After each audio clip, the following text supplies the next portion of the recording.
The Wendigo. By Algernon Blackwood. 1.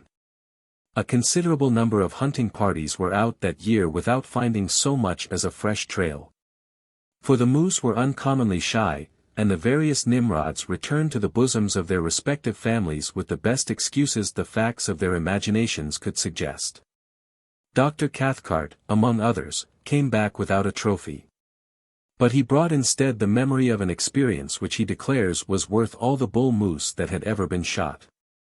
But then Cathcart, of Aberdeen, was interested in other things besides moose, amongst them the vagaries of the human mind. This particular story, however, found no mention in his book on collective hallucination for the simple reason, so he confided once to a fellow colleague, that he himself played too intimate a part in it to form a competent judgment of the affair as a whole. Besides himself and his guide, Hank Davis, there was young Simpson, his nephew, a divinity student destined for the wee kirk, then on his first visit to Canadian backwoods, and the latter's guide, Defago. Joseph Defago was a French Canuck, who had strayed from his native province of Quebec years before, and had got caught in Rat Portage when the Canadian Pacific Railway was building. A man who, in addition to his unparalleled knowledge of woodcraft and bush lore, could also sing the old voyageur songs and tell a capital hunting yarn into the bargain. He was deeply susceptible, moreover, to that singular spell which the wilderness lays upon certain lonely natures, and he loved the wild solitudes with a kind of romantic passion that amounted almost to an obsession. The life of the backwoods fascinated him, whence, doubtless, his surpassing efficiency in dealing with their mysteries.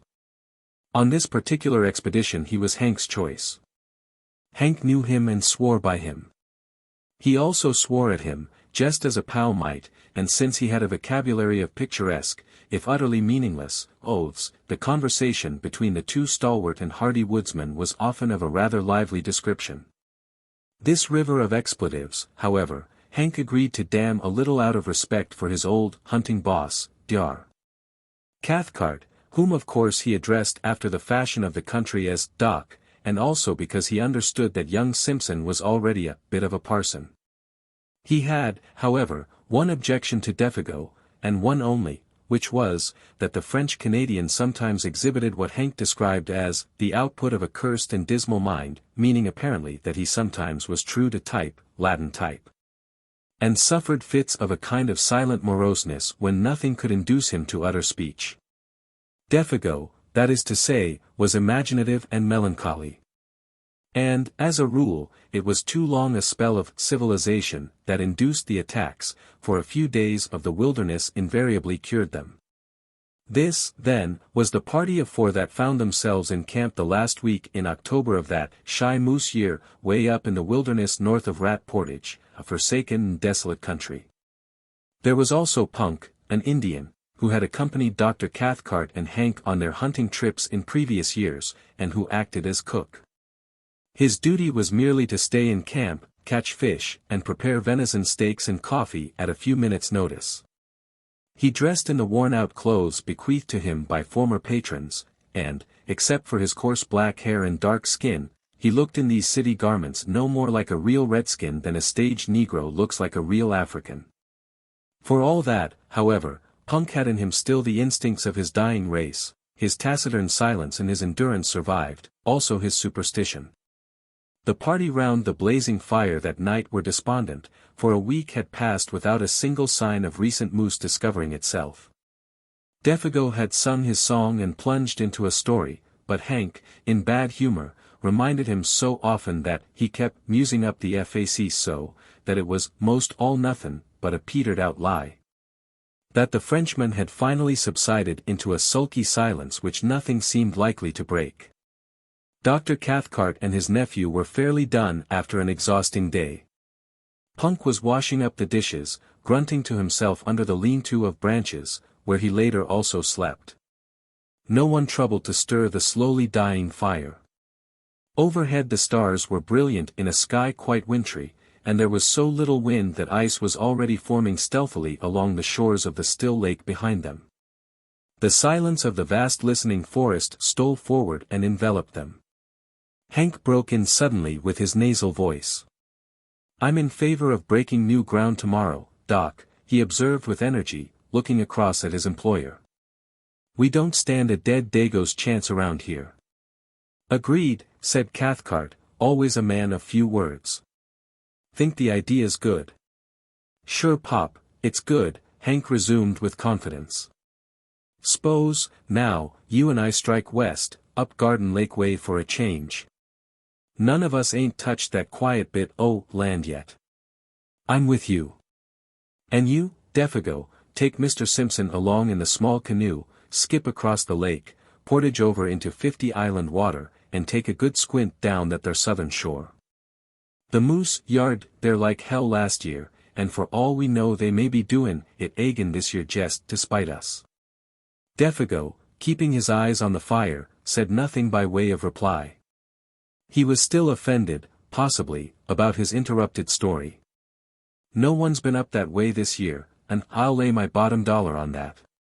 Hank added with emphasis, as though he had a reason for knowing. He looked over at his partner sharply. Better take the little silk tent and stay away a couple o' nights, he concluded, as though the matter were definitely settled. For Hank was recognized as general organizer of the hunt, and in charge of the party. It was obvious to anyone that Defago did not jump at the plan, but his silence seemed to convey something more than ordinary disapproval, and across his sensitive dark face there passed a curious expression like a flash of firelight, not so quickly, however, that the three men had not time to catch it. He funked for some reason, I thought, Simpson said afterwards in the tent he shared with his uncle. Dr. Cathcart made no immediate reply, although the look had interested him enough at the time for him to make a mental note of it. The expression had caused him a passing uneasiness he could not quite account for at the moment. But Hank, of course, had been the first to notice it, and the odd thing was that instead of becoming explosive or angry over the other's reluctance, he at once began to humor him a bit. But there ain't no special reason why no one's been up there this year, he said with a perceptible hush in his tone, not the reason you mean, anyway. Last year it was the fires that kept folks out, and this year I guess it just happened so, that's all. His manner was clearly meant to be encouraging. Joseph Defago raised his eyes a moment, then dropped them again. A breath of wind stole out of the forest and stirred the embers into a passing blaze. Dr. Cathcart again noticed the expression in the guide's face, and again he did not like it. But this time the nature of the look betrayed itself. In those eyes, for an instant, he caught the gleam of a man scared in his very soul. It disquieted him more than he cared to admit. Bad Indians up that way? He asked, with a laugh to ease matters a little, while Simpson, too sleepy to notice this subtle byplay, moved off to bed with a prodigious yawn, or anything wrong with the country, he added, when his nephew was out of hearing. Hank met his eye with something less than his usual frankness. He's just skeered, he replied good-humoredly. Skeered stiff about some old fairy tale. That's all, ain't it, old pard? And he gave Defago a friendly kick on the moccasined foot that lay nearest the fire. Defago looked up quickly, as from an interrupted reverie, a reverie, however, that had not prevented his seeing all that went on about him. Skeered, nothin', he answered, with a flush of defiance. There's nothin' in the bush that can skeer Joseph Defago, and don't you forget it. And the natural energy with which he spoke made it impossible to know whether he told the whole truth or only a part of it. Hank turned towards the doctor. He was just going to add something when he stopped abruptly and looked round. A sound close behind them in the darkness made all three start. It was old Punk, who had moved up from his lean-to while they talked and now stood there just beyond the circle of firelight, listening. "'Nother time, Doc," Hank whispered, with a wink, when the gallery ain't stepped down into the stalls. And, springing to his feet, he slapped the Indian on the back and cried noisily, "Come up the fire and warm your dirty red skin a bit." He dragged him towards the blaze and threw more wood on. "That was a mighty good feed you give us an hour or two back," he continued heartily, as though to set the man's thoughts on another scent. "And it ain't Christian to let you stand out there freezin' your old soul to hell while we're gettin' all good and toasted." Punk moved in and warmed his feet, smiling darkly at the other's volubility which he only half understood, but saying nothing. And presently Dr. Cathcart, seeing that further conversation was impossible, followed his nephew's example and moved off to the tent, leaving the three men smoking over the now blazing fire. It is not easy to undress in a small tent without waking one's companion, and Cathcart, hardened and warm-blooded as he was in spite of his 50-odd years, did what Hank would have described as considerable of his twilight, in the open. He noticed, during the process, that Punk had meanwhile gone back to his lean-to, and that Hank and Defago were at it hammer and tongs, or, rather, hammer and anvil, the little French Canadian being the anvil. It was all very like the conventional stage picture of Western melodrama, the fire lighting up their faces with patches of alternate red and black, Defago, in slouch hat and moccasins in the part of the Badlands villain. Hank, open-faced and hatless, with that reckless fling of his shoulders, the honest and deceived hero, and old Punk, eavesdropping in the background, supplying the atmosphere of mystery. The doctor smiled as he noticed the details. But at the same time something deep within him, he hardly knew what, shrank a little, as though an almost imperceptible breath of warning had touched the surface of his soul and was gone again before he could seize it. Probably it was traceable to that scared expression he had seen in the eyes of Defago, probably, for this hint of fugitive emotion otherwise escaped his usually so keen analysis. Defago, he was vaguely aware, might cause trouble somehow. He was not as steady a guide as Hank, for instance. Further than that he could not get. He watched the men a moment longer before diving into the stuffy tent where Simpson already slept soundly. Hank, he saw, was swearing like a mad African in a New York nigger saloon, but it was the swearing of affection. The ridiculous oaths flew freely now that the cause of their obstruction was asleep. Presently he put his arm almost tenderly upon his comrade's shoulder, and they moved off together into the shadows where their tent stood faintly glimmering. Punk, too, a moment later followed their example and disappeared between his odorous blankets in the opposite direction. Dr. Cathcart then likewise turned in, weariness and sleep still fighting in his mind with an obscure curiosity to know what it was that had scared Defago about the country up 50 Island Waterway, wondering, too, why Punk's presence had prevented the completion of what Hank had to say. Then sleep overtook him. He would know tomorrow. Hank would tell him the story while they trudged after the elusive moose. Deep silence fell about the little camp, planted there so audaciously in the jaws of the wilderness. The lake gleamed like a sheet of black glass beneath the stars. The cold air pricked. In the draughts of night that poured their silent tide from the depths of the forest, with messages from distant ridges and from lakes just beginning to freeze, there lay already the faint, bleak odors of coming winter. White men, with their dull scent, might never have divined them, the fragrance of the wood fire would have concealed from them these almost electrical hints of moss and bark and hardening swamp 100 miles away. Even Hank and Defago, subtly in league with the soul of the woods as they were, would probably have spread their delicate nostrils in vain. But an hour later, when all slept like the dead, old Punk crept from his blankets and went down to the shore of the lake like a shadow, silently, as only Indian blood can move. He raised his head and looked about him. The thick darkness rendered sight of small avail, but, like the animals, he possessed other senses that darkness could not mute. He listened, then sniffed the air. Motionless as a hemlock stem he stood there. After 5 minutes again he lifted his head and sniffed, and yet once again. A tingling of the wonderful nerves that betrayed itself by no outer sign, ran through him as he tasted the keen air. Then, merging his figure into the surrounding blackness in a way that only wild men and animals understand, he turned, still moving like a shadow, and went stealthily back to his lean-to and his bed. And soon after he slept, the change of wind he had divined stirred gently the reflection of the stars within the lake. Rising among the far ridges of the country beyond 50 Island Water, it came from the direction in which he had stared. And it passed over the sleeping camp with a faint and sighing murmur through the tops of the big trees that was almost too delicate to be audible.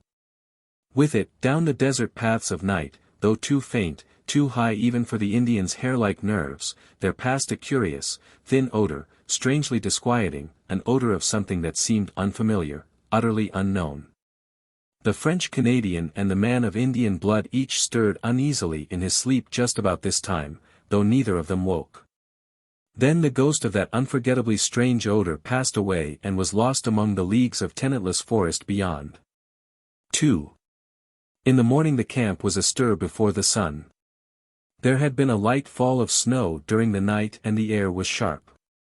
Punk had done his duty betimes, for the odors of coffee and fried bacon reached every tent. All were in good spirits. Winds shifted, cried Hank vigorously, watching Simpson and his guide already loading the small canoe. It's across the lake, dead right for you fellers.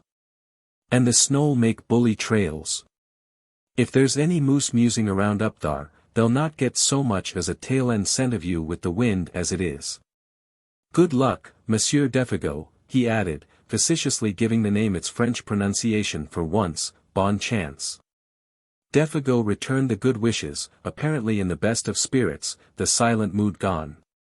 Before 8 o'clock old Punk had the camp to himself. Cathcart and Hank were far along the trail that led westwards, while the canoe that carried Defago and Simpson, with silk tent and grub for 2 days, was already a dark speck bobbing on the bosom of the lake, going due east. The wintry sharpness of the air was tempered now by a sun that topped the wooded ridges and blazed with a luxurious warmth upon the world of lake and forest below. Loons flew skimming through the sparkling spray that the wind lifted.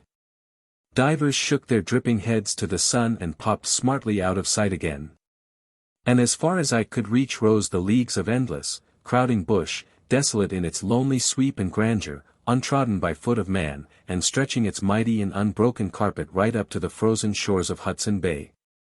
Simpson, who saw it all for the first time as he paddled hard in the bows of the dancing canoe, was enchanted by its austere beauty. His heart drank in the sense of freedom and great spaces just as his lungs drank in the cool and perfumed wind. Behind him in the stern seat, singing fragments of his native chanties, Defago steered the craft of birch bark like a thing of life, answering cheerfully all his companions' questions. Both were gay and light-hearted. On such occasions men lose the superficial, worldly distinctions, they become human beings working together for a common end. Simpson, the employer, and Defago the employed, among these primitive forces, were simply 2 men, the guider and the guided. Superior knowledge, of course, assumed control, and the younger man fell without a second thought into the quasi-subordinate position. He never dreamed of objecting when Defago dropped the Mr. and addressed him as, say, Simpson, or Simpson, boss, which was invariably the case before they reached the farther shore after a stiff paddle of 12 miles against a head wind. He only laughed, and liked it, then ceased to notice it at all. For this divinity student was a young man of parts and character, though as yet, of course, untraveled, and on this trip, the first time he had seen any country but his own and little Switzerland, the huge scale of things somewhat bewildered him. It was one thing, he realized, to hear about primeval forests, but quite another to see them. While to dwell in them and seek acquaintance with their wild life was, again, an initiation that no intelligent man could undergo without a certain shifting of personal values hitherto held for permanent and sacred. Simpson knew the first faint indication of this emotion when he held the new .303 rifle in his hands and looked along its pair of faultless, gleaming barrels. The 3 days' journey to their headquarters, by lake and portage, had carried the process a stage farther. And now that he was about to plunge beyond even the fringe of wilderness where they were camped into the virgin heart of uninhabited regions as vast as Europe itself, the true nature of the situation stole upon him with an effect of delight and awe that his imagination was fully capable of appreciating. It was himself and Defago against a multitude, at least, against a Titan. The bleak splendors of these remote and lonely forests rather overwhelmed him with the sense of his own littleness. That stern quality of the tangled backwoods which can only be described as merciless and terrible, rose out of these far blue woods swimming upon the horizon, and revealed itself. He understood the silent warning. He realized his own utter helplessness. Only Defago, as a symbol of a distant civilization where man was master, stood between him and a pitiless death by exhaustion and starvation. It was thrilling to him, therefore, to watch Defago turn over the canoe upon the shore, pack the paddles carefully underneath, and then proceed to blaze the spruce stems for some distance on either side of an almost invisible trail. With the careless remark thrown in, "Say, Simpson, if anything happens to me, you'll find the canoe all correct by these marks. Then strike due west into the sun to hit the home camp again, see?" It was the most natural thing in the world to say, and he said it without any noticeable inflection of the voice.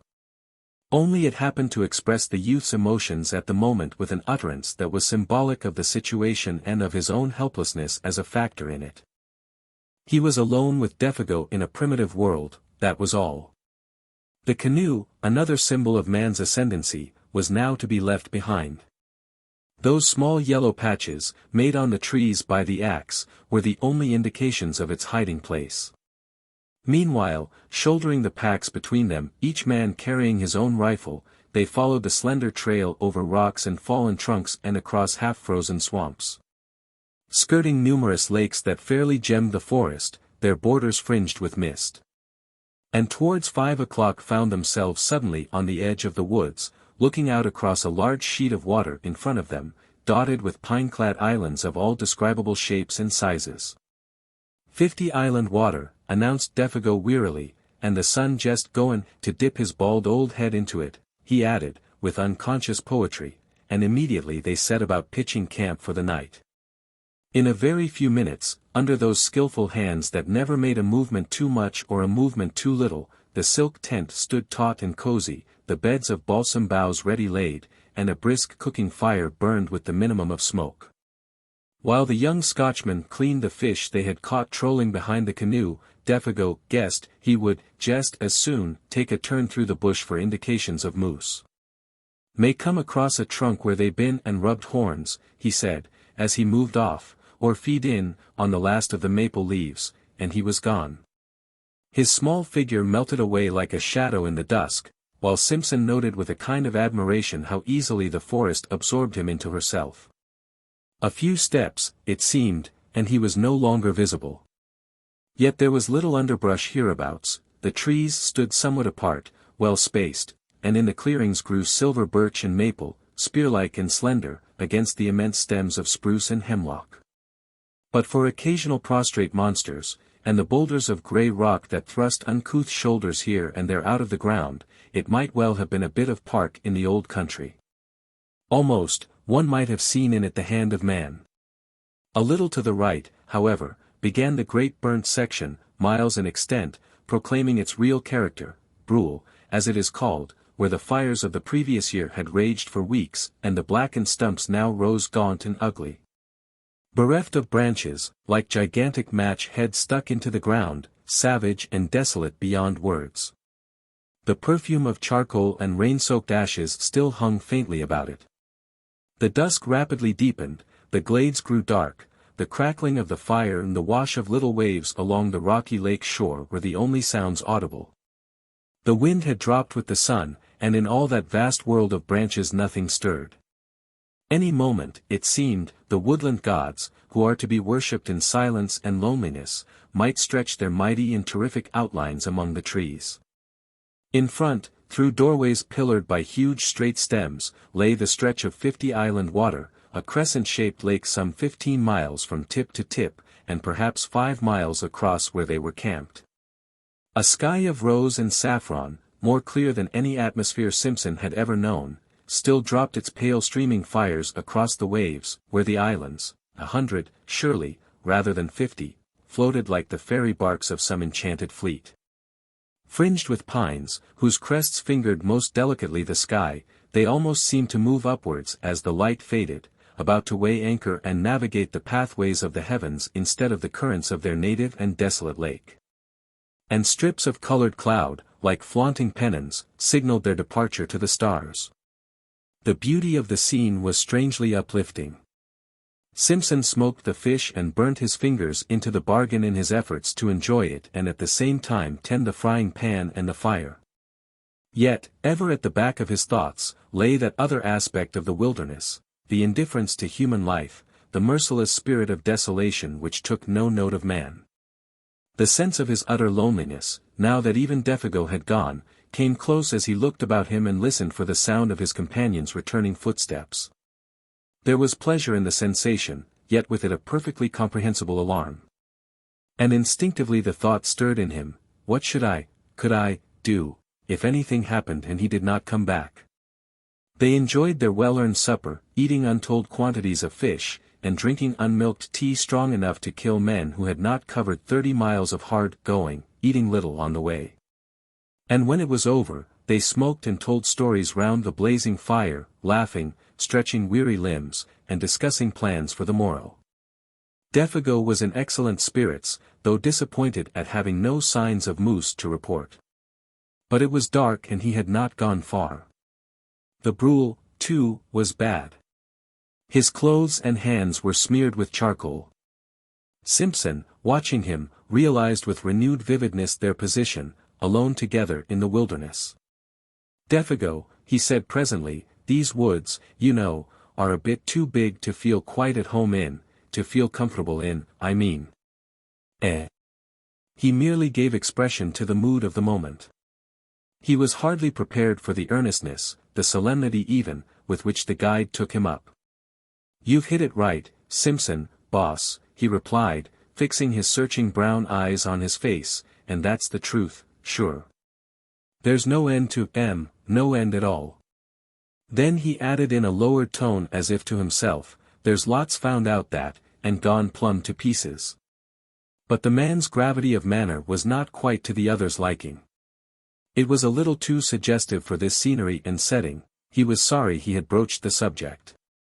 He remembered suddenly how his uncle had told him that men were sometimes stricken with a strange fever of the wilderness, when the seduction of the uninhabited wastes caught them so fiercely that they went forth, half fascinated, half deluded, to their death. And he had a shrewd idea that his companion held something in sympathy with that queer type.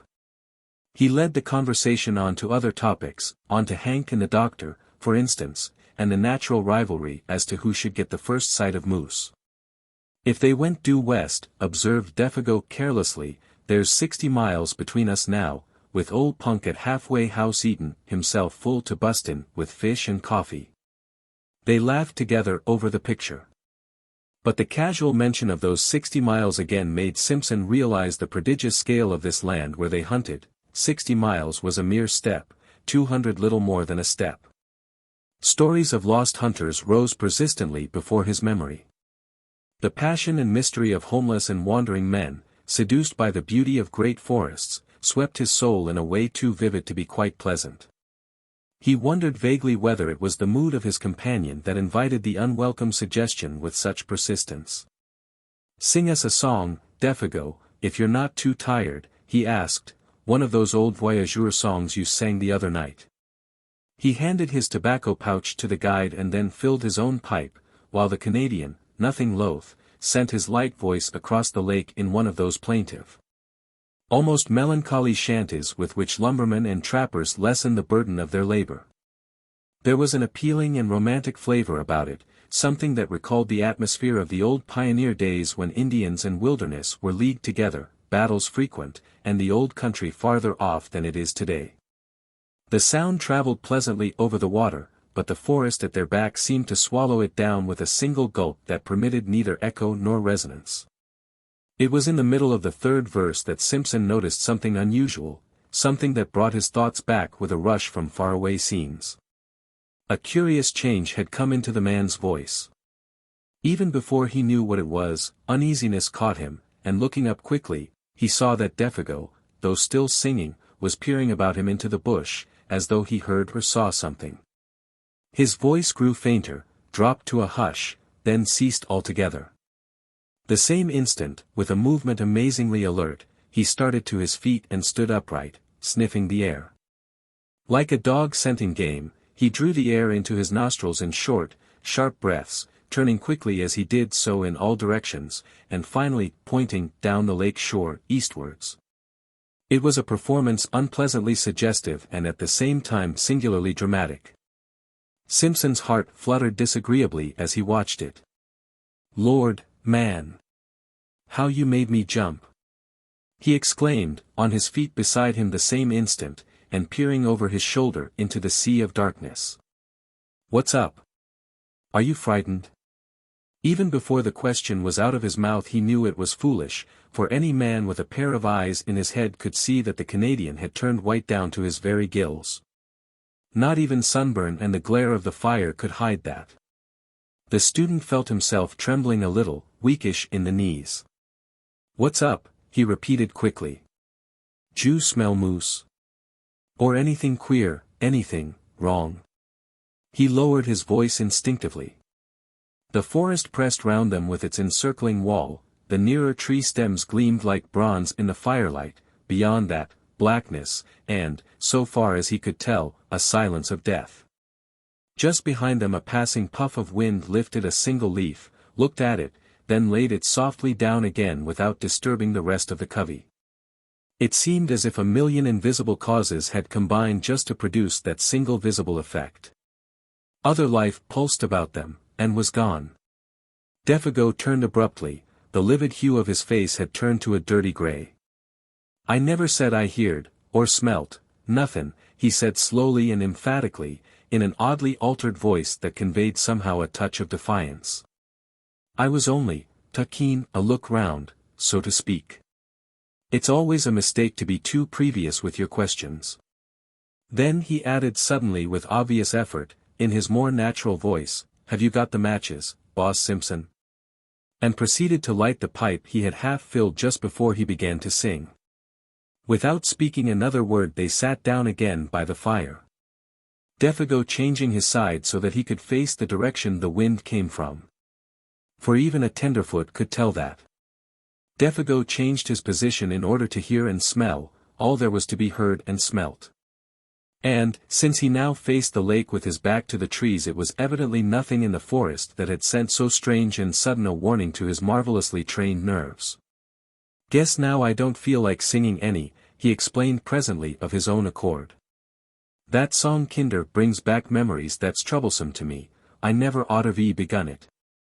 It sets me on imagining things, see."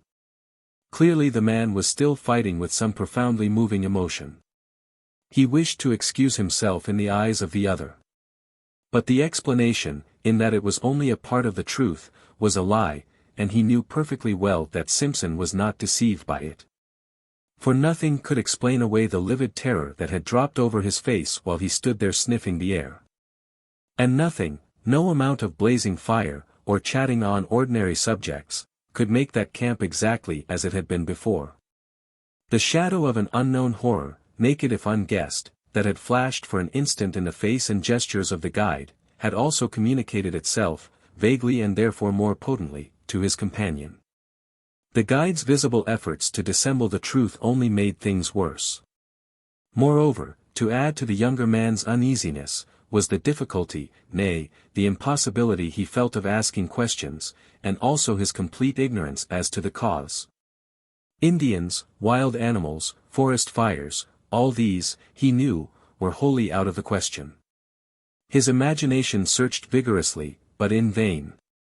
Yet, somehow or other, after another long spell of smoking, talking and roasting themselves before the great fire, the shadow that had so suddenly invaded their peaceful camp began to shift. Perhaps Defago's efforts, or the return of his quiet and normal attitude accomplished this, perhaps Simpson himself had exaggerated the affair out of all proportion to the truth. Or possibly the vigorous air of the wilderness brought its own powers of healing. Whatever the cause, the feeling of immediate horror seemed to have passed away as mysteriously as it had come, for nothing occurred to feed it. Simpson began to feel that he had permitted himself the unreasoning terror of a child. He put it down partly to a certain subconscious excitement that this wild and immense scenery generated in his blood, partly to the spell of solitude, and partly to overfatigue. That pallor in the guide's face was, of course, uncommonly hard to explain, yet it might have been due in some way to an effect of firelight, or his own imagination. He gave it the benefit of the doubt. He was Scotch. When a somewhat unordinary emotion has disappeared, the mind always finds a dozen ways of explaining away its causes. Simpson lit a last pipe and tried to laugh to himself. On getting home to Scotland it would make quite a good story. He did not realize that this laughter was a sign that terror still lurked in the recesses of his soul, that, in fact, it was merely one of the conventional signs by which a man, seriously alarmed, tries to persuade himself that he is not so. Defago, however, heard that low laughter and looked up with surprise on his face. The two men stood, side by side, kicking the embers about before going to bed. It was 10 o'clock, a late hour for hunters to be still awake. "What's ticklin' here?" he asked in his ordinary tone, yet gravely. I was thinking of our little toy woods at home," just at that moment, stammered Simpson, coming back to what really dominated his mind, and startled by the question, and comparing them to all this. And he swept his arm round to indicate the bush.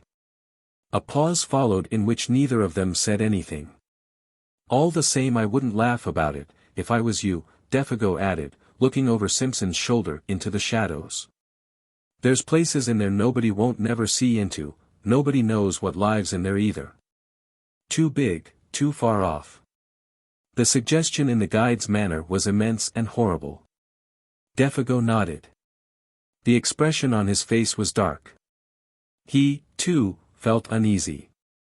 The younger man understood that in a hinterland of this size there might well be depths of wood that would never in the life of the world be known or trodden.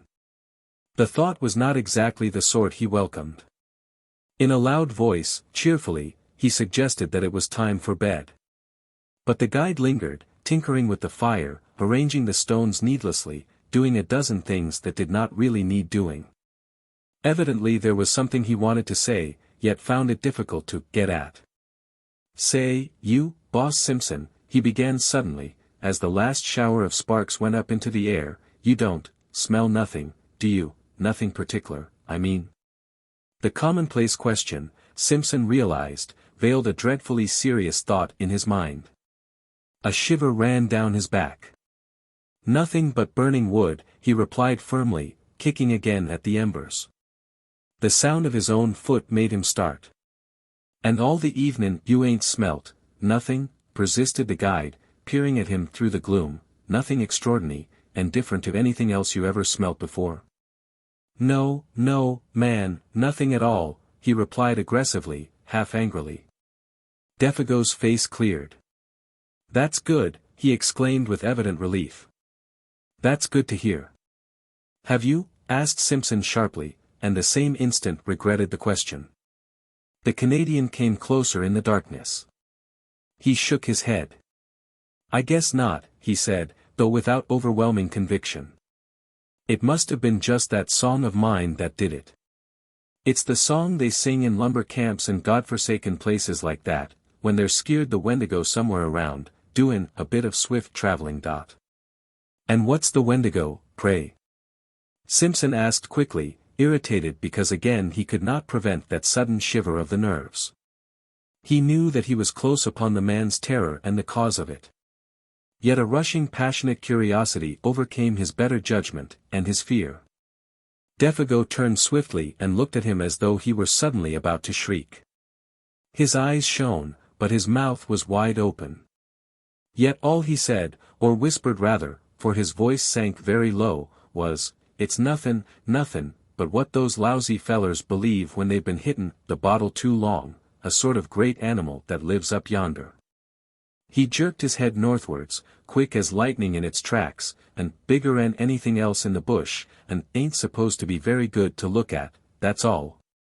"A backwoods superstition," began Simpson, moving hastily toward the tent in order to shake off the hand of the guide that clutched his arm. Come, hurry up for God's sake, and get the lantern going. It's time we were in bed and asleep if we're going to be up with the sun tomorrow." The guide was close on his heels. "I'm coming," he answered out of the darkness, "I'm coming." And after a slight delay he appeared with the lantern and hung it from a nail in the front pole of the tent. The shadows of 100 trees shifted their places quickly as he did so, and when he stumbled over the rope, diving swiftly inside, the whole tent trembled as though a gust of wind struck it. The two men lay down, without undressing, upon their beds of soft balsam boughs, cunningly arranged. Inside, all was warm and cozy, but outside the world of crowding trees pressed close about them, marshalling their million shadows, and smothering the little tent that stood there like a wee white shell facing the ocean of tremendous forest. Between the two lonely figures within, however, there pressed another shadow that was not a shadow from the night. It was the shadow cast by the strange fear, never wholly exorcised, that had leaped suddenly upon Defago in the middle of his singing. And Simpson, as he lay there, watching the darkness through the open flap of the tent, ready to plunge into the fragrant abyss of sleep, knew first that unique and profound stillness of a primeval forest when no wind stirs. And when the night has weight and substance that enters into the soul to bind a veil about it. Then sleep took him. 3. Thus, it seemed to him, at least. Yet it was true that the lap of the water, just beyond the tent door, still beat time with his lessening pulses when he realized that he was lying with his eyes open and that another sound had recently introduced itself with cunning softness between the splash and murmur of the little waves. And, long before he understood what this sound was, it had stirred in him the centers of pity and alarm. He listened intently, though at first in vain, for the running blood beat all its drums too noisily in his ears. Did it come, he wondered, from the lake, or from the woods? Then, suddenly, with a rush and a flutter of the heart, he knew that it was close beside him in the tent. And, when he turned over for a better hearing, it focused itself unmistakably not 2 feet away. It was a sound of weeping. Defago upon his bed of branches was sobbing in the darkness as though his heart would break, the blankets evidently stuffed against his mouth to stifle it. And his first feeling, before he could think or reflect, was the rush of a poignant and searching tenderness. This intimate, human sound, heard amid the desolation about them, woke pity. It was so incongruous, so pitifully incongruous, and so vain. Tears, in this vast and cruel wilderness, of what avail? He thought of a little child crying in mid-Atlantic. Then, of course, with fuller realization, and the memory of what had gone before, came the descent of the terror upon him, and his blood ran cold. Defago, he whispered quickly, what's the matter? He tried to make his voice very gentle. Are you in pain, unhappy? There was no reply, but the sound ceased abruptly. He stretched his hand out and touched him. The body did not stir. Are you awake? For it occurred to him that the man was crying in his sleep. Are you cold? He noticed that his feet, which were uncovered, projected beyond the mouth of the tent. He spread an extra fold of his own blankets over them.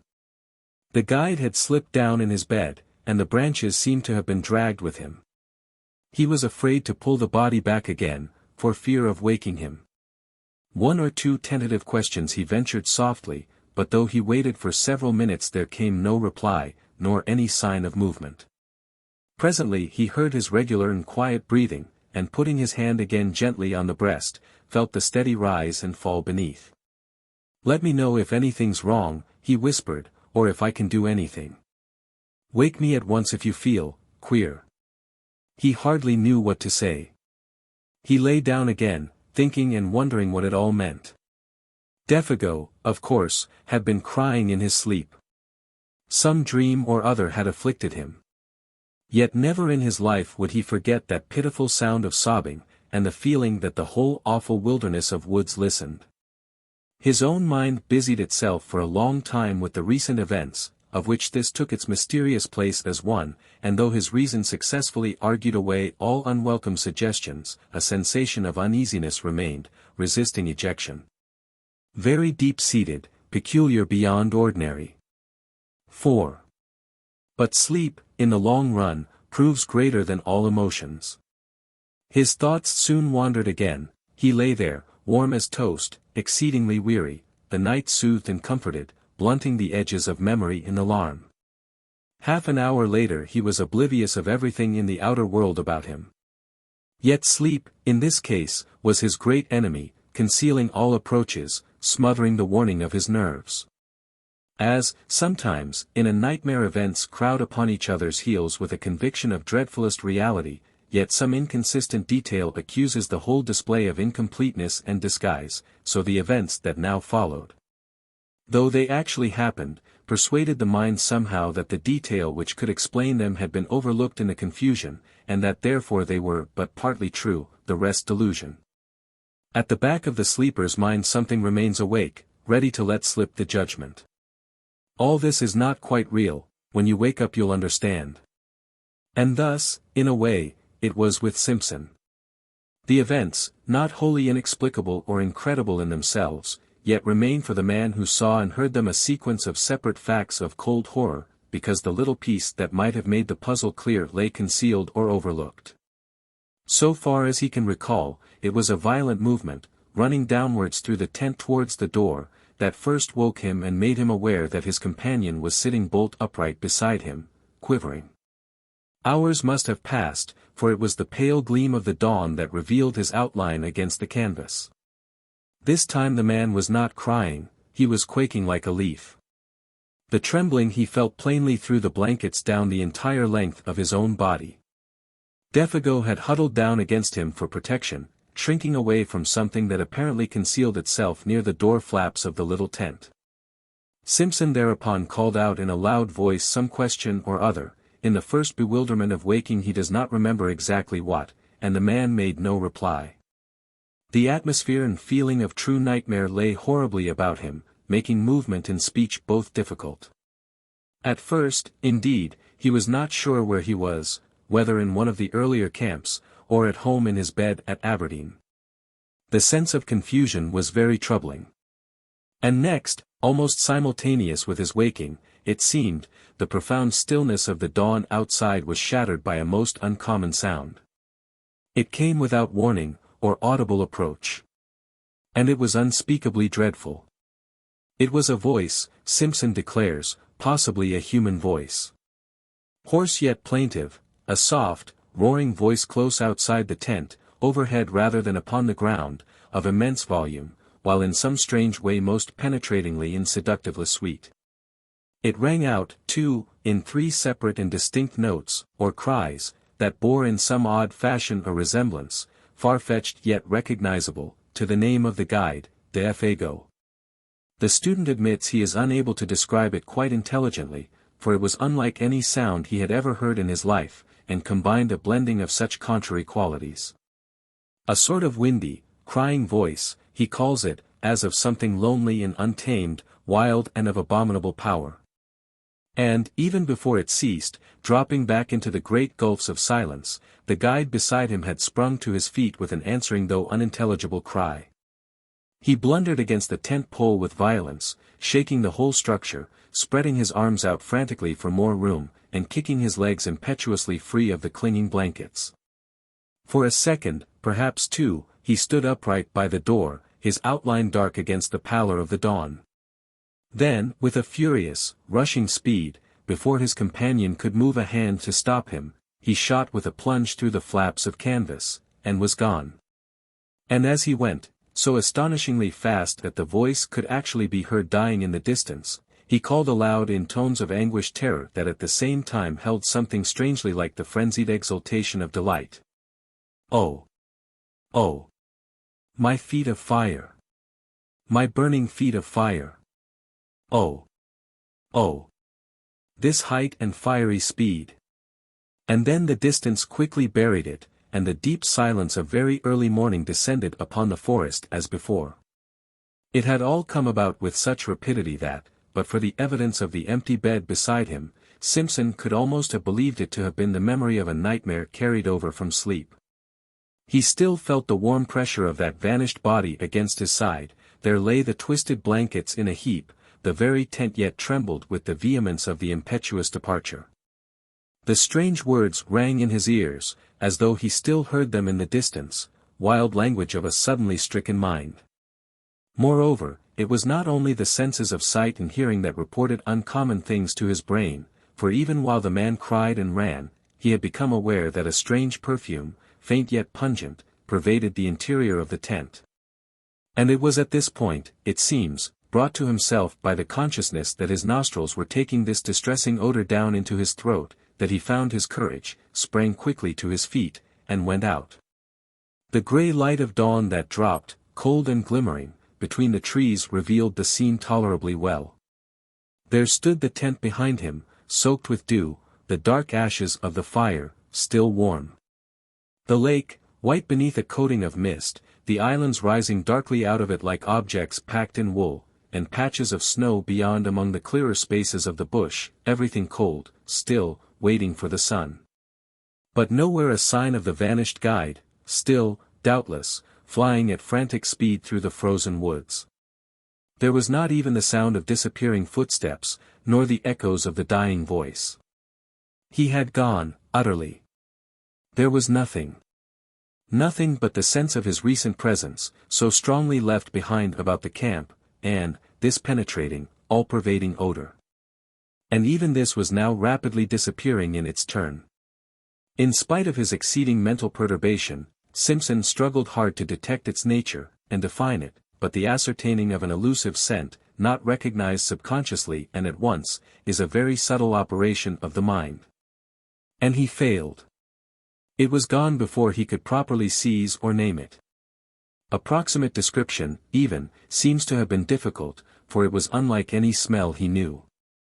Acrid rather, not unlike the odor of a lion, he thinks, yet softer and not wholly unpleasing, with something almost sweet in it that reminded him of the scent of decaying garden leaves, earth, and the myriad nameless perfumes that make up the odor of a big forest. Yet the odor of lions is the phrase with which he usually sums it all up. Then, it was wholly gone, and he found himself standing by the ashes of the fire in a state of amazement and stupid terror that left him the helpless prey of anything that chose to happen. Had a muskrat poked its pointed muzzle over a rock, or a squirrel scuttled in that instant down the bark of a tree, he would most likely have collapsed without more ado and fainted. For he felt about the whole affair the touch somewhere of a great outer horror, and his scattered powers had not as yet had time to collect themselves into a definite attitude of fighting self-control. Nothing did happen, however. A great kiss of wind ran softly through the awakening forest, and a few maple leaves here and there rustled tremblingly to earth. The sky seemed to grow suddenly much lighter. Simpson felt the cool air upon his cheek and uncovered head. Realized that he was shivering with the cold, and, making a great effort, realized next that he was alone in the bush, and that he was called upon to take immediate steps to find and succor his vanished companion. Make an effort, accordingly, he did, though an ill-calculated and futile one. With that wilderness of trees about him, the sheet of water cutting him off behind, and the horror of that wild cry in his blood, he did what any other inexperienced man would have done in similar bewilderment. He ran about. Without any sense of direction, like a frantic child, and called loudly without ceasing the name of the guide. Defago! Defago! Defago, he yelled, and the trees gave him back the name as often as he shouted, only a little softened, Defago! Defago! Defago! He followed the trail that lay a short distance across the patches of snow, and then lost it again where the trees grew too thickly for snow to lie. He shouted till he was hoarse, and till the sound of his own voice in all that unanswering and listening world began to frighten him. His confusion increased in direct ratio to the violence of his efforts. His distress became formidably acute, till at length his exertions defeated their own object, and from sheer exhaustion he headed back to the camp again. It remains a wonder that he ever found his way. It was with great difficulty, and only after numberless false clues, that he at last saw the white tent between the trees, and so reached safety. Exhaustion then applied its own remedy, and he grew calmer. He made the fire and breakfasted. Hot coffee and bacon put a little sense and judgment into him again, and he realized that he had been behaving like a boy. He now made another, and more successful attempt to face the situation collectedly, and, a nature naturally plucky coming to his assistance, he decided that he must first make as thorough a search as possible, failing success in which he must find his way into the home camp as best he could and bring help. And this was what he did. Taking food, matches and rifle with him, and a small axe to blaze the trees against his return journey, he set forth. It was 8 o'clock when he started, the sun shining over the tops of the trees in a sky without clouds. Pinned to a stake by the fire, he left a note in case Defago returned while he was away. This time, according to a careful plan, he took a new direction, intending to make a wide sweep that must sooner or later cut into indications of the guide's trail. And, before he had gone a quarter of a mile, he came across the tracks of a large animal in the snow, and beside it the light and smaller tracks of what were beyond question human feet, the feet of Defago. The relief he at once experienced was natural, though brief. For at first sight he saw in these tracks a simple explanation of the whole matter. These big marks had surely been left by a bull moose that, wind against it, had blundered upon the camp, and uttered its singular cry of warning and alarm the moment its mistake was apparent. Defago, in whom the hunting instinct was developed to the point of uncanny perfection, had scented the brute coming down the wind hours before. His excitement and disappearance were due, of course, to his. Then the impossible explanation at which he grasped faded, as common sense showed him mercilessly that none of this was true. No guide, much less a guide like Defago, could have acted in so irrational a way, going off even without his rifle.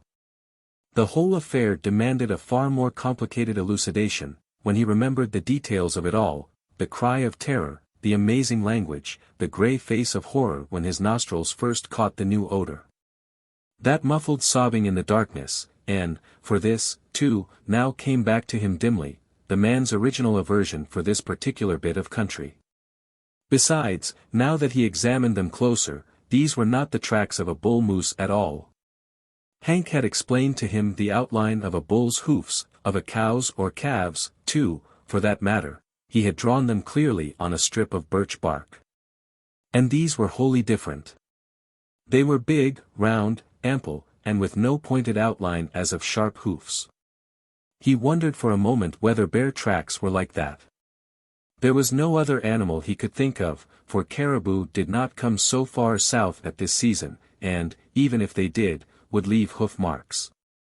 They were ominous signs, these mysterious writings left in the snow by the unknown creature that had lured a human being away from safety, and when he coupled them in his imagination with that haunting sound that broke the stillness of the dawn, a momentary dizziness shook his mind, distressing him again beyond belief. He felt the threatening aspect of it all. And, stooping down to examine the marks more closely, he caught a faint whiff of that sweet yet pungent odor that made him instantly straighten up again, fighting a sensation almost of nausea. Then his memory played him another evil trick. He suddenly recalled those uncovered feet projecting beyond the edge of the tent, and the body's appearance of having been dragged towards the opening. The man shrinking from something by the door when he woke later. The details now beat against his trembling mind with concerted attack. They seemed to gather in those deep spaces of the silent forest about him, where the host of trees stood waiting, listening, watching to see what he would do. The woods were closing round him. With the persistence of true pluck, however, Simpson went forward, following the tracks as best he could, smothering these ugly emotions that sought to weaken his will. He blazed innumerable trees as he went, ever fearful of being unable to find the way back, and calling aloud at intervals of a few seconds the name of the guide. The dull tapping of the axe upon the massive trunks, and the unnatural accents of his own voice became at length sounds that he even dreaded to make, dreaded to hear. For they drew attention without ceasing to his presence and exact whereabouts, and if it were really the case that something was hunting himself down in the same way that he was hunting down another.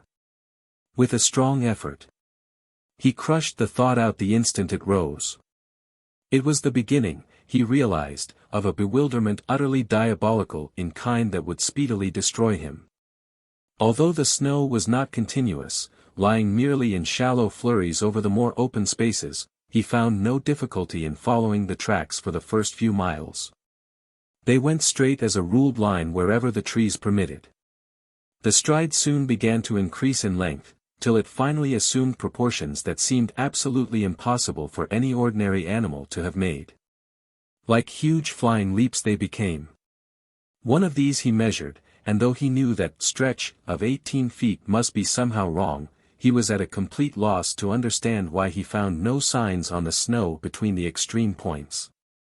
But what perplexed him even more, making him feel his vision had gone utterly awry, was that Defago's stride increased in the same manner, and finally covered the same incredible distances. It looked as if the great beast had lifted him with it and carried him across these astonishing intervals. Simpson, who was much longer in the limb, found that he could not compass even half the stretch by taking a running jump.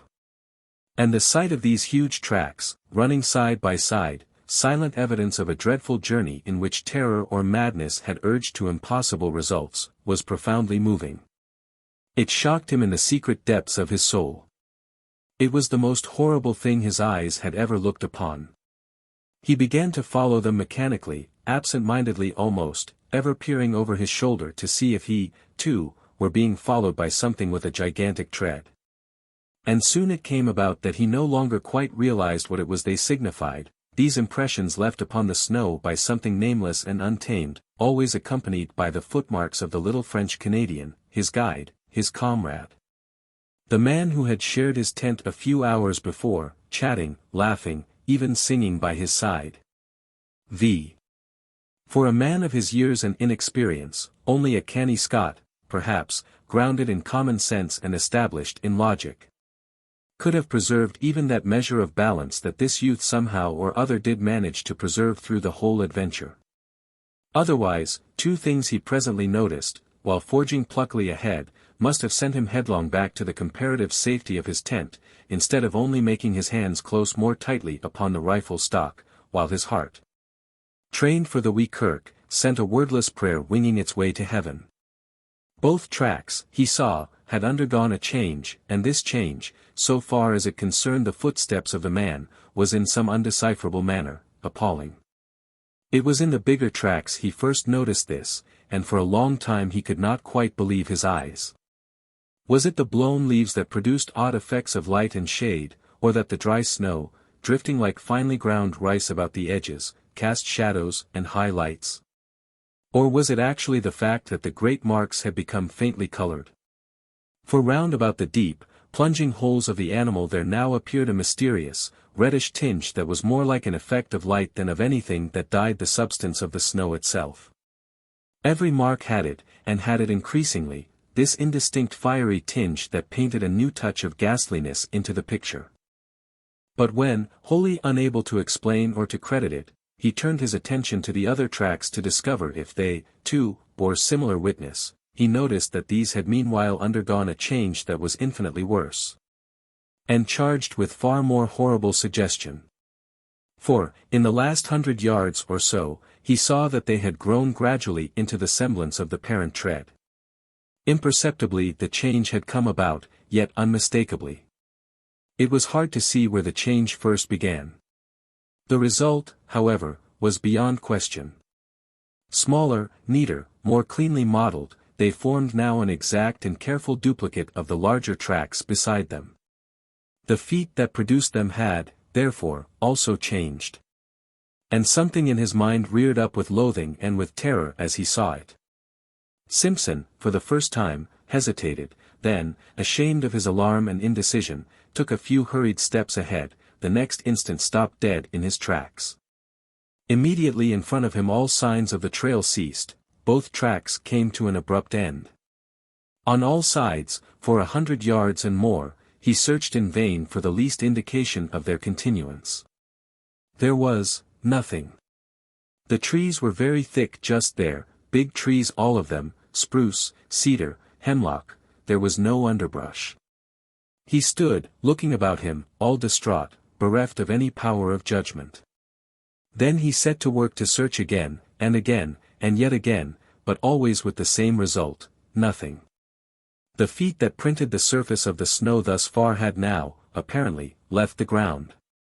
And it was in that moment of distress and confusion that the whip of terror laid its most nicely calculated lash about his heart.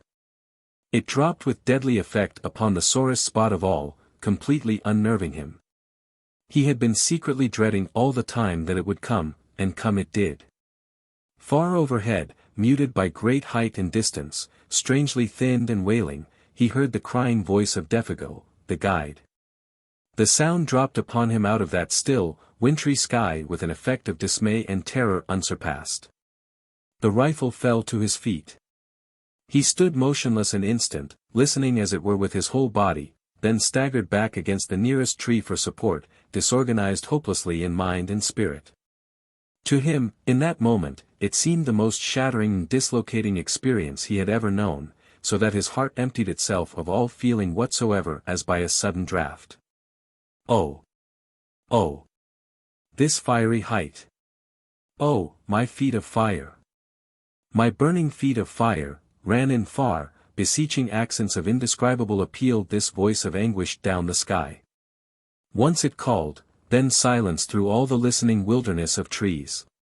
And Simpson, scarcely knowing what he did, presently found himself running wildly to and fro, searching, calling, tripping over roots and boulders, and flinging himself in a frenzy of undirected pursuit after the caller. Behind the screen of memory and emotion with which experience veils events, he plunged, distracted and half deranged, picking up false lights like a ship at sea, terror in his eyes and heart and soul. For the panic of the wilderness had called to him in that far voice, the power of untamed distance, the enticement of the desolation that destroys. He knew in that moment all the pains of someone hopelessly and irretrievably lost, suffering the lust and travail of a soul in the final loneliness. A vision of Defago, eternally hunted, driven and pursued across the ski vastness of those ancient forests, fled like a flame across the dark ruin of his thoughts. It seemed ages before he could find anything in the chaos of his disorganized sensations to which he could anchor himself steady for a moment, and think. The cry was not repeated, his own hoarse calling brought no response. The inscrutable forces of the wild had summoned their victim beyond recall, and held him fast. Yet he searched and called, it seems, for hours afterwards, for it was late in the afternoon when at length he decided to abandon a useless pursuit and return to his camp on the shores of 50 Island Water. Even then he went with reluctance, that crying voice still echoing in his ears. With difficulty he found his rifle and the homeward trail. The concentration necessary to follow the badly blazed trees, and a biting hunger that gnawed, helped to keep his mind steady. Otherwise, he admits, the temporary aberration he had suffered might have been prolonged to the point of positive disaster. Gradually the ballast shifted back again, and he regained something that approached his normal equilibrium. But for all that the journey through the gathering dusk was miserably haunted. He heard innumerable following footsteps, voices that laughed and whispered. And saw figures crouching behind trees and boulders, making signs to one another for a concerted attack the moment he had passed. The creeping murmur of the wind made him start and listen. He went stealthily, trying to hide where possible, and making as little sound as he could. The shadows of the woods, hitherto protective or covering merely, had now become menacing, challenging. And the pageantry in his frightened mind masked a host of possibilities that were all the more ominous for being obscure. The presentiment of a nameless doom lurked ill-concealed behind every detail of what had happened. It was really admirable how he emerged victor in the end. Men of riper powers and experience might have come through the ordeal with less success. He had himself tolerably well in hand, all things considered, and his plan of action proves it. Sleep being absolutely out of the question and traveling an unknown trail in the darkness equally impracticable, he sat up the whole of that night, rifle in hand, before a fire he never for a single moment allowed to die down. The severity of the haunted vigil marked his soul for life, but it was successfully accomplished, and with the very first signs of dawn he set forth upon the long return journey to the home camp to get help. As before, he left a written note to explain his absence, and to indicate where he had left a plentiful cache of food and matches, though he had no expectation that any human hands would find them. How Simpson found his way alone by the lake and forest might well make a story in itself. For to hear him tell it is to know the passionate loneliness of soul that a man can feel when the wilderness holds him in the hollow of its illimitable hand, and laughs. It is also to admire his indomitable pluck. He claims no skill, declaring that he followed the almost invisible trail mechanically, and without thinking. And this, doubtless, is the truth. He relied upon the guiding of the unconscious mind, which is instinct.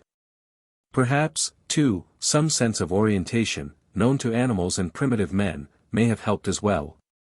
For through all that tangled region he succeeded in reaching the exact spot where Defago had hidden the canoe nearly 3 days before with the remark, "Strike due west across the lake into the sun to find the camp."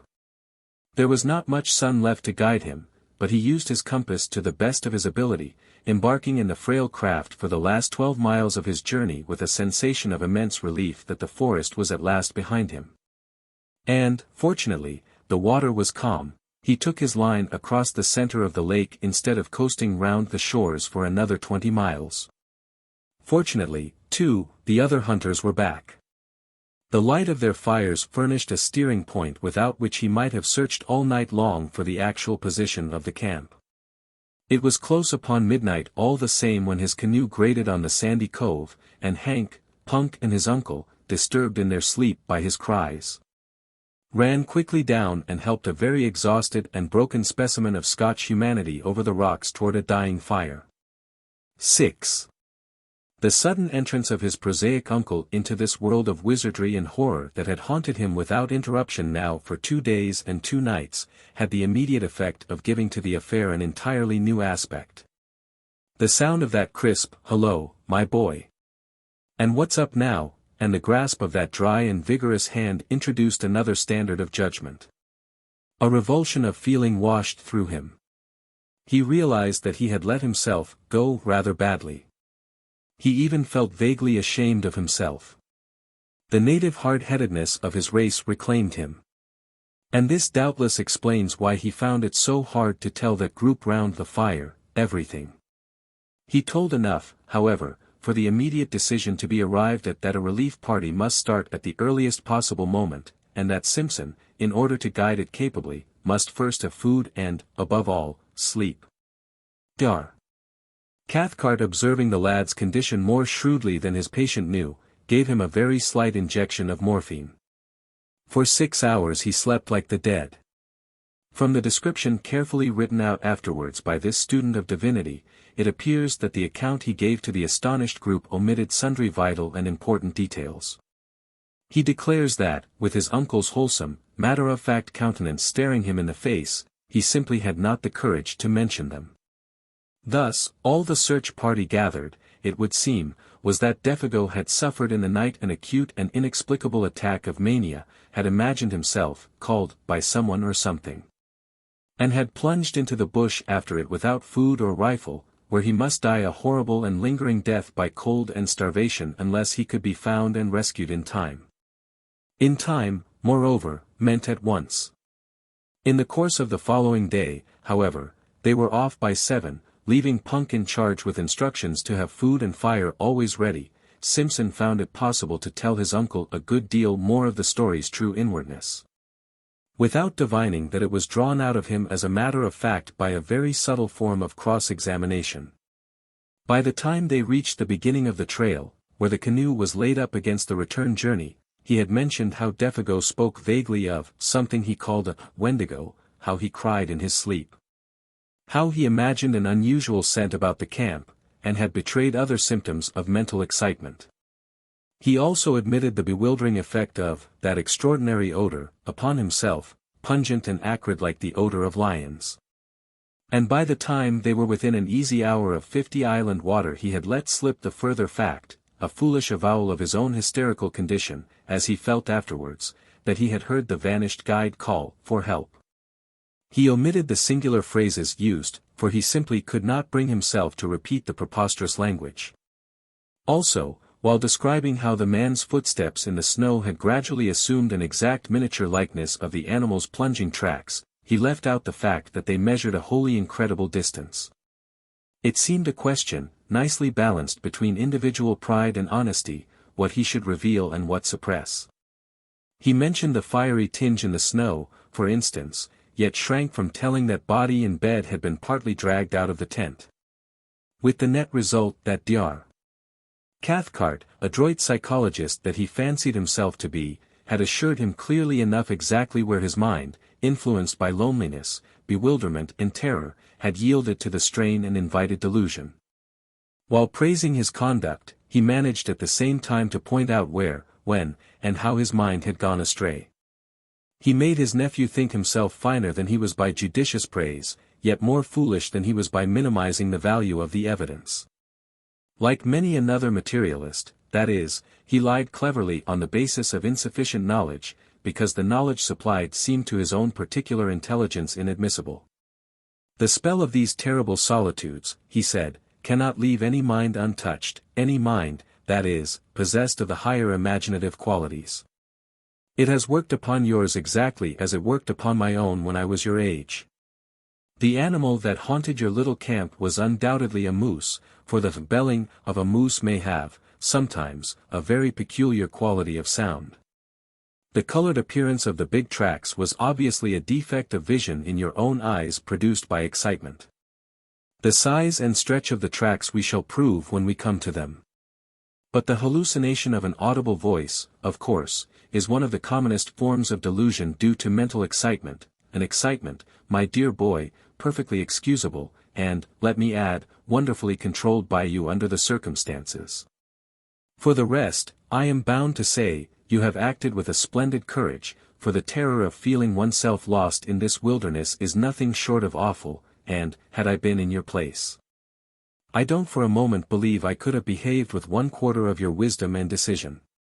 The only thing I find it uncommonly difficult to explain is, that damned odor. It made me feel sick, I assure you, declared his nephew, positively dizzy. His uncle's attitude of calm omniscience, merely because he knew more psychological formulae, made him slightly defiant. It was so easy to be wise in the explanation of an experience one has not personally witnessed. A kind of desolate and terrible odor is the only way I can describe it, he concluded, glancing at the features of the quiet, unemotional man beside him. I can only marvel, was the reply, that under the circumstances it did not seem to you even worse.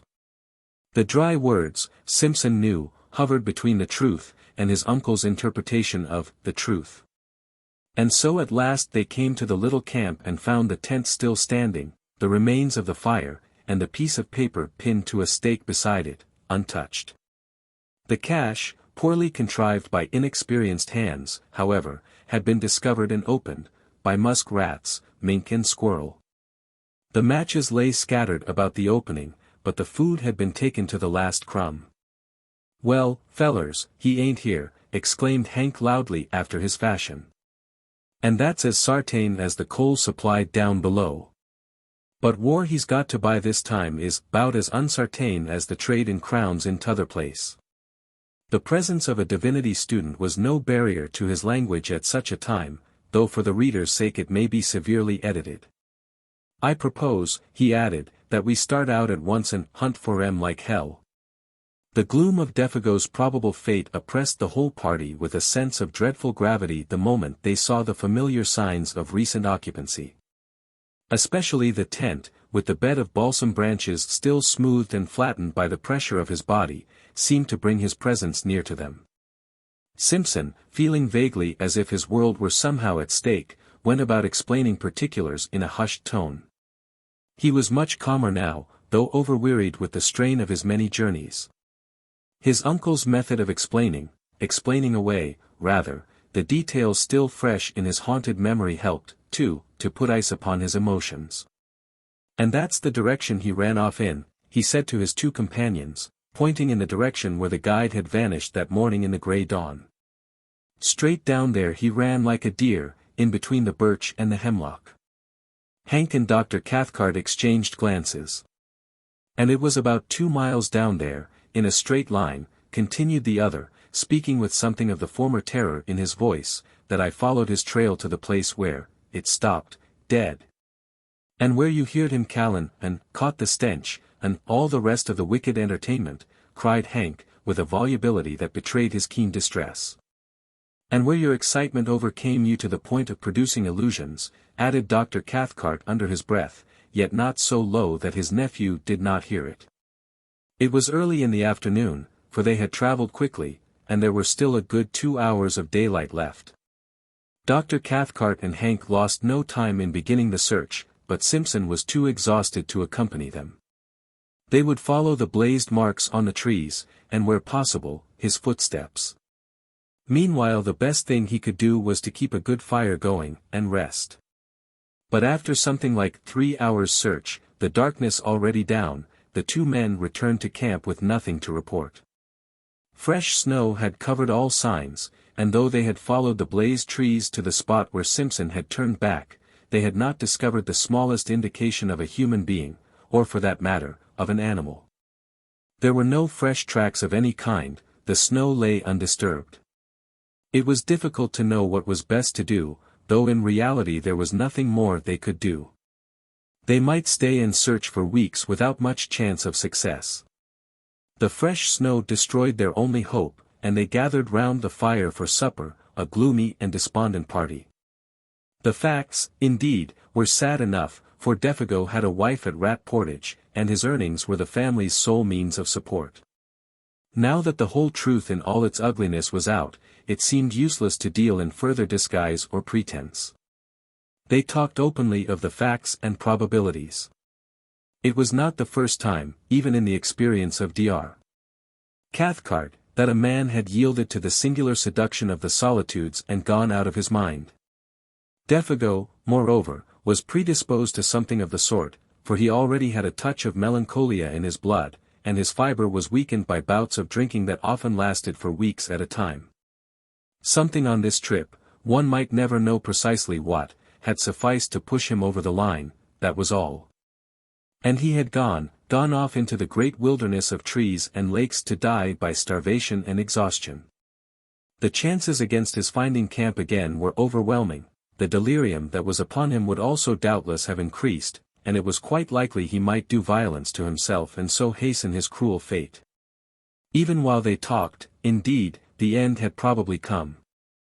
On the suggestion of Hank, his old pal, however, they proposed to wait a little longer and devote the whole of the following day, from dawn to darkness, to the most systematic search they could devise. They would divide the territory between them. They discussed their plan in great detail. All that men could do they would do. And, meanwhile, they talked about the particular form in which the singular panic of the wilderness had made its attack upon the mind of the unfortunate guide. Hank, though familiar with the legend in its general outline, obviously did not welcome the turn the conversation had taken. He contributed little, though that little was illuminating. For he admitted that a story ran over all this section of country to the effect that several Indians had seen the Wendigo along the shores of 50 Island Water in the fall of last year. And that this was the true reason of Defago's disinclination to hunt there. Hank doubtless felt that he had in a sense helped his old pal to death by over-persuading him. When an Indian goes crazy, he explained, talking to himself more than to the others, it's always put that he's seen the Wendigo. And poor old Defago was superstitious down to he very heels. And then Simpson, feeling the atmosphere more sympathetic, told over again the full story of his astonishing tale. He left out no details this time. He mentioned his own sensations and gripping fears. He only omitted the strange language used. But Defago surely had already told you all these details of the Wendigo legend, my dear fellow, insisted the doctor. I mean, he had talked about it, and thus put into your mind the ideas which your own excitement afterwards developed? Whereupon Simpson again repeated the facts. Defago, he declared, had barely mentioned the beast. He, Simpson, knew nothing of the story, and, so far as he remembered, had never even read about it. Even the word was unfamiliar. Of course he was telling the truth, and Dr. Cathcart was reluctantly compelled to admit the singular character of the whole affair. He did not do this in words so much as in manner, however. He kept his back against a good, stout tree. He poked the fire into a blaze the moment it showed signs of dying down. He was quicker than any of them to notice the least sound in the night about them, a fish jumping in the lake, a twig snapping in the bush, the dropping of occasional fragments of frozen snow from the branches overhead where the heat loosened them. His voice, too, changed a little in quality, becoming a shade less confident, lower also in tone.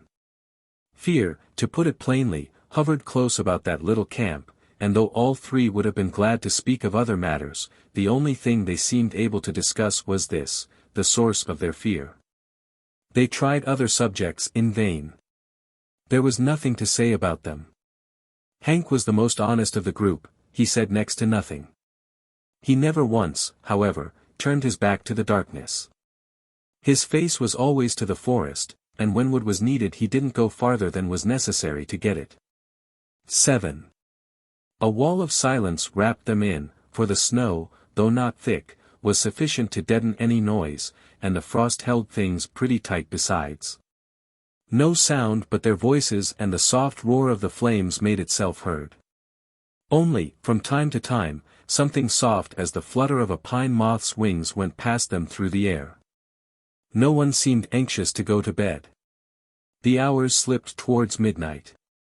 The legend is picturesque enough, observed the doctor after one of the longer pauses, speaking to break it rather than because he had anything to say, for the Wendigo is simply the call of the wild personified, which some natures hear to their own destruction. That's about it, Hank said presently. And, there's no misunderstandin' when you hear it. It calls you by name right enough. Another pause followed. Then Dr. Cathcart came back to the forbidden subject with a rush that made the others jump. The allegory is significant, he remarked, looking about him into the darkness, for the voice, they say, resembles all the minor sounds of the bush, wind, falling water, cries of the animals, and so forth. And, once the victim hears that, he's off for good, of course. His most vulnerable points, moreover, are said to be the feet and the eyes, the feet, you see, for the lust of wandering, and the eyes for the lust of beauty. The poor beggar goes at such a dreadful speed that he bleeds beneath the eyes, and his feet burn. Dr. Cathcart, as he spoke, continued to peer uneasily into the surrounding gloom. His voice sank to a hushed tone.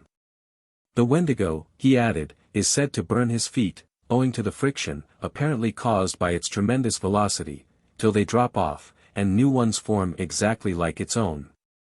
Simpson listened in horrified amazement. But it was the pallor on Hank's face that fascinated him most.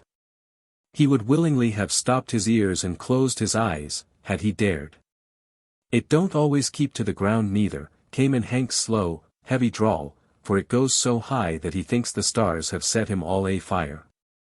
And, it'll take great thumpin' jumps sometimes, and run along the tops of the trees, carrying its partner with it, and, then droppin' him just as a fish hawk'll drop a pickerel to kill it before eatin'. And, its food, of all the muck in the whole bush is, moss. And he laughed a short, unnatural laugh. It's a moss-eater, is the Wendigo, he added, looking up excitedly into the faces of his companions. Moss-eater, he repeated, with a string of the most outlandish oaths he could invent. But Simpson now understood the true purpose of all this talk. What these two men, each strong and experienced, in his own way, dreaded more than anything else was, silence. They were talking against time. They were also talking against darkness, against the invasion of panic, against the admission reflection might bring that they were in an enemy's country, against anything, in fact, rather than allow their inmost thoughts to assume control. He himself, already initiated by the awful vigil with terror, was beyond both of them in this respect. He had reached the stage where he was immune. But these two, the scoffing, analytical doctor, and the honest, dogged backwoods man, each sat trembling in the depths of his being. Thus the hours passed. And thus, with lowered voices and a kind of taut inner resistance of spirit, this little group of humanity sat in the jaws of the wilderness and talked foolishly of the terrible and haunting legend. It was an unequal contest, all things considered, for the wilderness had already the advantage of first attack, and of a hostage. The fate of their comrade hung over them with a steadily increasing weight of oppression that finally became insupportable. It was Hank, after a pause longer than the preceding ones that no one seemed able to break, who first let loose all this pent-up emotion in very unexpected fashion.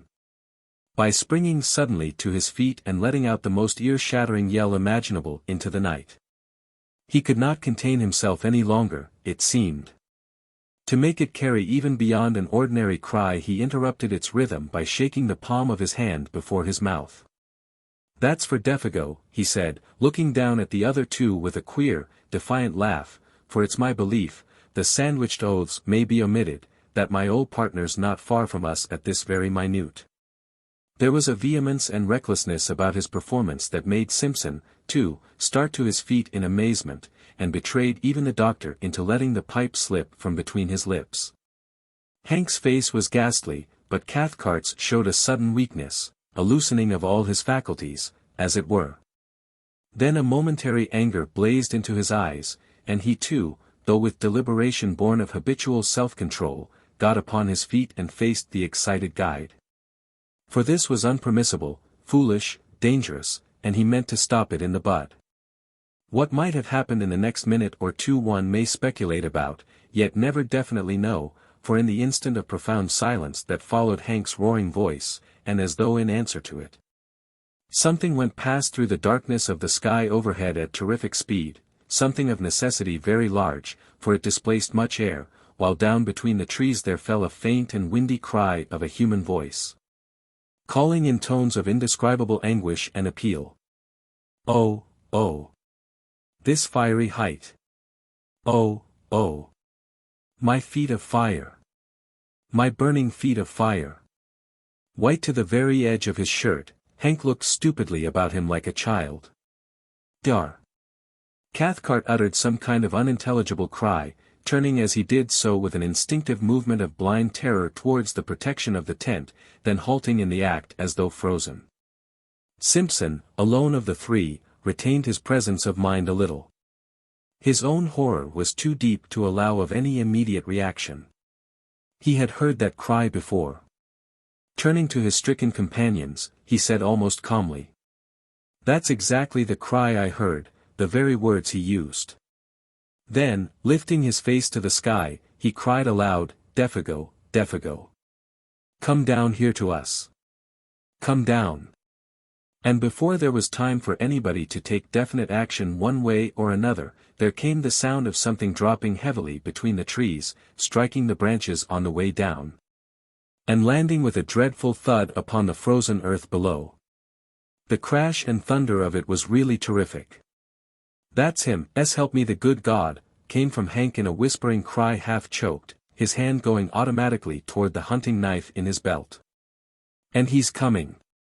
He's coming," he added, with an irrational laugh of horror, as the sounds of heavy footsteps crunching over the snow became distinctly audible, approaching through the blackness towards the circle of light. And while the steps, with their stumbling motion, moved nearer and nearer upon them, the three men stood round that fire, motionless and dumb. Dr. Cathcart had the appearance of a man suddenly withered, even his eyes did not move. Hank, suffering shockingly, seemed on the verge again of violent action, yet did nothing. He, too, was hewn of stone. Like stricken children they seemed. The picture was hideous. And, meanwhile, their owner still invisible, the footsteps came closer, crunching the frozen snow. It was endless, too prolonged to be quite real, this measured and pitiless approach. It was accursed. 8. Then at length the darkness, having thus laboriously conceived, brought forth a figure. It drew forward into the zone of uncertain light where fire and shadows mingled, not 10 feet away, then halted, staring at them fixedly. The same instant it started forward again with the spasmodic motion as of a thing moved by wires, and coming up closer to them, full into the glare of the fire, they perceived then that it was a man, and apparently that this man was Defago. Something like a skin of horror almost perceptibly drew down in that moment over every face, and 3 pairs of eyes shone through it as though they saw across the frontiers of normal vision into the unknown. Defago advanced, his tread faltering and uncertain. He made his way straight up to them as a group first, then turned sharply and peered close into the face of Simpson. The sound of a voice issued from his lips. "Here I am, Boss Simpson. I heard someone calling me." It was a faint, dried-up voice, made wheezy and breathless as by immense exertion. "I'm havin' a reg'lar hellfire kind of a trip, I am." And he laughed, thrusting his head forward into the other's face. But that laugh started the machinery of the group of waxwork figures with the wax-white skins. Hank immediately sprang forward with a stream of oaths so far-fetched that Simpson did not recognize them as English at all, but thought he had lapsed into Indian or some other lingo. He only realized that Hank's presence, thrust thus between them, was welcome, uncommonly welcome. Dr. Cathcart, though more calmly and leisurely, advanced behind him, heavily stumbling. Simpson seems hazy as to what was actually said and done in those next few seconds, for the eyes of that detestable and blasted visage peering at such close quarters into his own utterly bewildered his senses at first. He merely stood still. He said nothing. He had not the trained will of the older men that forced them into action in defiance of all emotional stress. He watched them moving as behind a glass that half destroyed their reality. It was dreamlike, perverted. Yet, through the torrent of Hank's meaningless phrases, he remembers hearing his uncle's tone of authority, hard and forced, saying several things about food and warmth, blankets, whiskey and the rest. And, further, that whiffs of that penetrating, unaccustomed odor, while yet sweetly bewildering, assailed his nostrils during all that followed. It was no less a person than himself.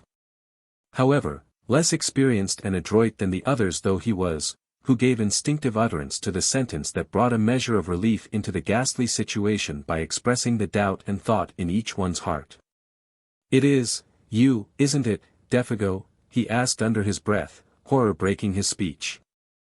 And at once Cathcart burst out with the loud answer before the other had time to move his lips. "Of course it is. Of course it is.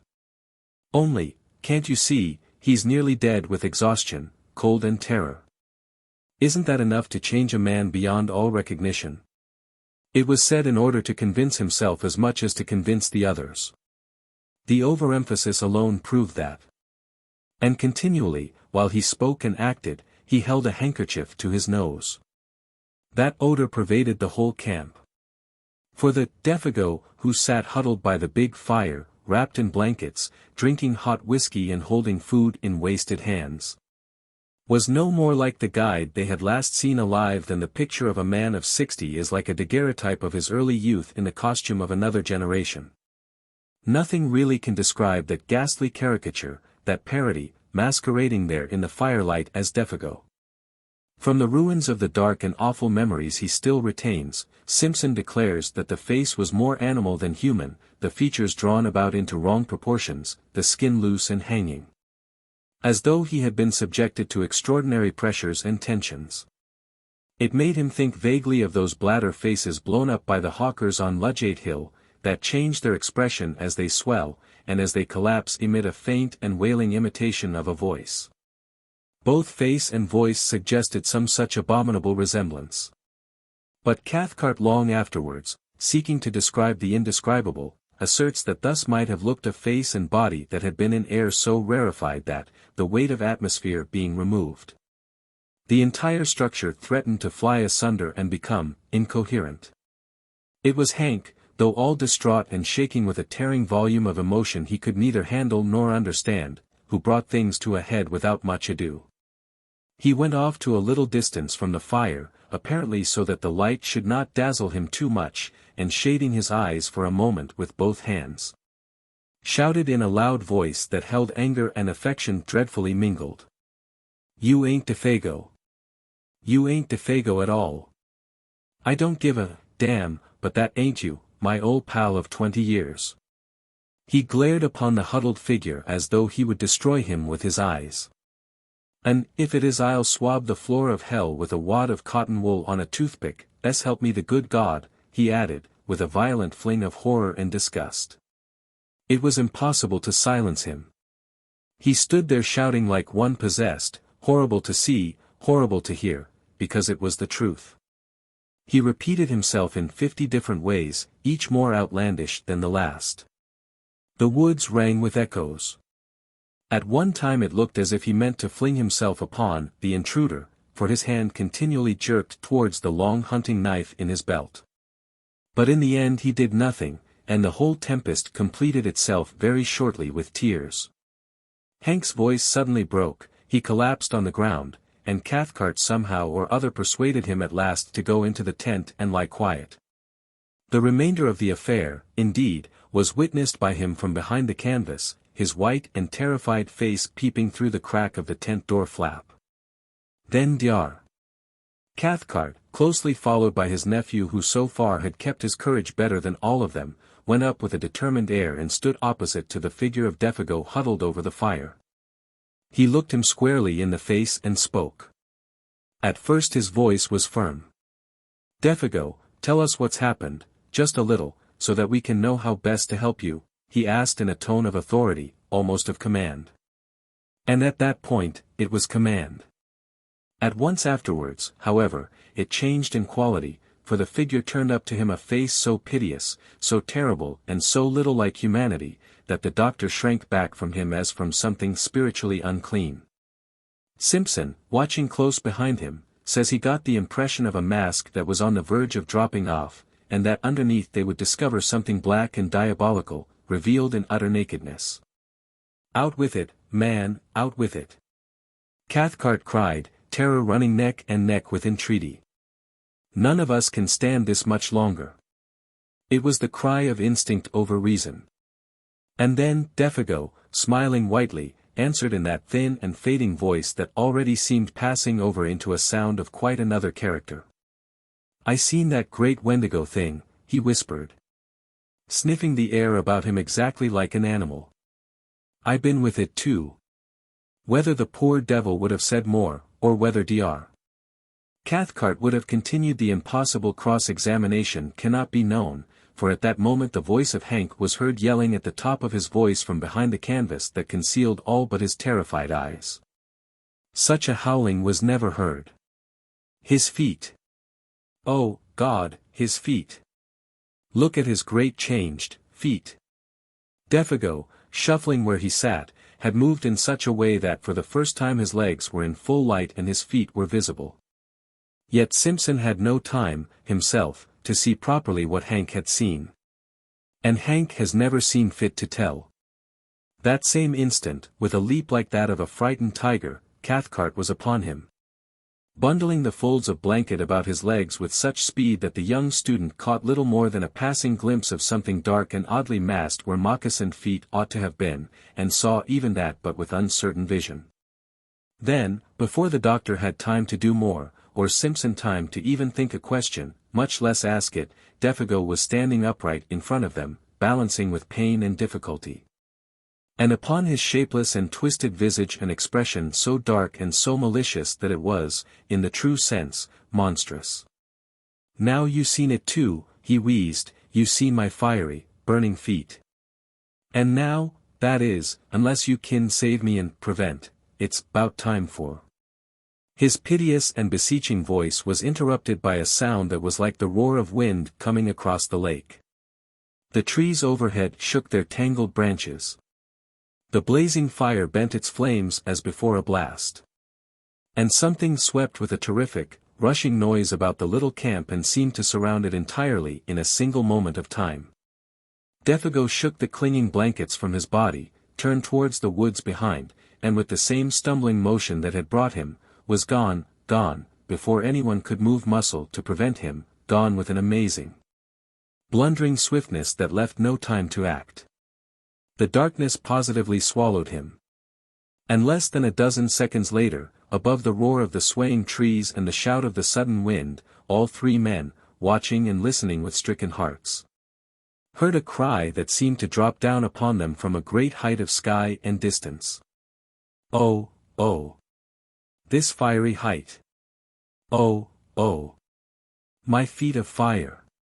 My burning feet of fire!" then died away, into untold space and silence. Dr. Cathcart, suddenly master of himself and therefore of the others, was just able to seize Hank violently by the arm as he tried to dash headlong into the bush. "But I want ter know, you," shrieked the guide. "I want ter see.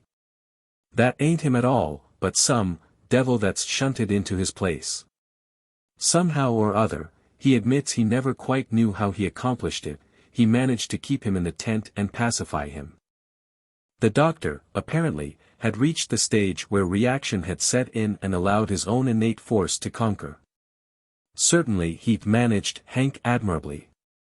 It was his nephew, however, hitherto so wonderfully controlled, who gave him most cause for anxiety.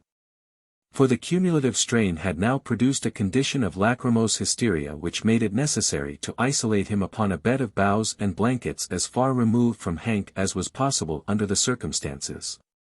And there he lay, as the watches of that haunted night passed over the lonely camp, crying startled sentences, and fragments of sentences, into the folds of his blanket.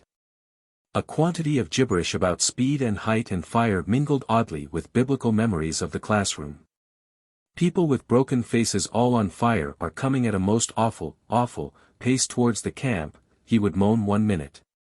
And the next would sit up and stare into the woods, intently listening, and whisper, how terrible in the wilderness are the feet of them that, until his uncle came across to change the direction of his thoughts and comfort him. The hysteria, fortunately, proved but temporary. Sleep cured him, just as it cured Hank. Till the first signs of daylight came, soon after 5 o'clock, Dr. Cathcart kept his vigil. His face was the color of chalk, and there were strange flushes beneath the eyes. An appalling terror of the soul battled with his will all through those silent hours. These were some of the outer signs. At dawn he lit the fire himself, made breakfast, and woke the others, and by 7 they were well on their way back to the home camp, 3 perplexed and afflicted men. But each in his own way having reduced his inner turmoil to a condition of more or less systematized order again. 9.